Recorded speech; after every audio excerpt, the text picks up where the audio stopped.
Assalamualaikum warahmatullahi wabarakatuh. Perkenalkan, nama saya Tegar Nurfahada dengan NPI 263 dan nomor absen 36. Di sini saya akan menjelaskan tentang pengukuran produktivitas dengan metode OMA atau Objective Matrix. Pendahuluannya, PT Cita Rasa Nusantara adalah perusahaan manufaktur makanan ringan yang telah berdiri sejak tahun 2011. Perusahaan ini memproduksi berbagai jenis camilan seperti keripik singkong, emping melinjo, dan kacang oven. Produk-produk dari PT Cita Rasa Nusantara dipasarkan ke berbagai daerah di Indonesia serta beberapa negara tetangga. Perusahaan ini memiliki kapasitas produksi hingga 1.200 bungkus per hari dan didukung oleh 40 orang tenaga kerja di bagian produksi. Dalam beberapa bulan terakhir, perusahaan menghadapi tantangan terkait produktivitas yang menurun di lini produksi. Oleh karena itu, studi kasus ini mengevaluasi tingkat produktivitas pada departemen.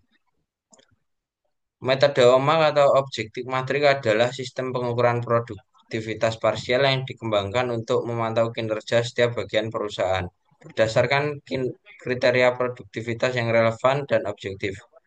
Model pengukuran ini dikembangkan oleh James R. Rick dan Ergon State University. Kelebihan dari metode OMAK adalah sistem yang sederhana, mudah diterapkan, dan tidak memerlukan keahlian khusus. Yang kedua adalah menentukan kriteria pengukuran data-data. Ada 4 kriteria pengukuran yang merupakan input meliputi satu bahan baku, dua tenaga kerja, tiga mesin, dan empat energi. Di sini ada 18 bulan. Yang ketiga adalah perhitungan rasio performance setiap kriteria pengukuran. Di rasio performance, kita memiliki output yang paling rendah adalah 76.083, yaitu di bulan April, dan memiliki rasio output paling tinggi adalah pada bulan Desember.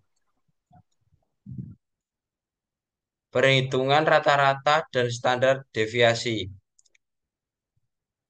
Perhitungan rata-rata dari kriteria satu memiliki total 129.323 dan kriteria 2 13.461 dan kriteria 3 138.31.000 dan kriteria 4 158.54.3 dengan memiliki dengan standar deviasi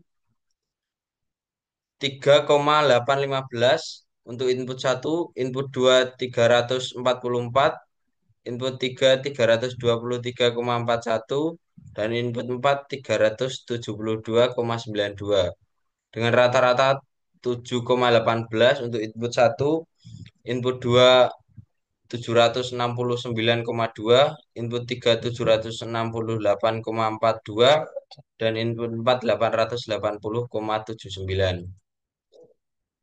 Dan selanjutnya adalah perhitungan batas kontrol atas atau BKA dan batas kontrol bawah atau BKB.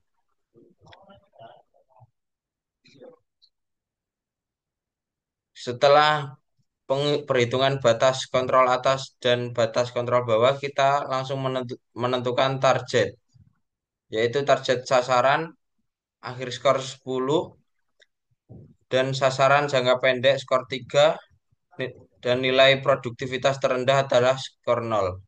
Dari input satu, batas kontrol atas atau BKA adalah 11,11,00 dan kontrol 2 10.1073,7 dan input 3 1.091,82.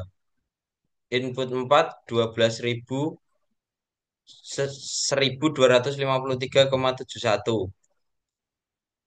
Kemudian kita menentukan nilai produktivitas realitis dengan batas kontrol atas BKA dan bawah BKB dan interval 0 sampai 3 atau 3 sampai 0 sama dengan 3.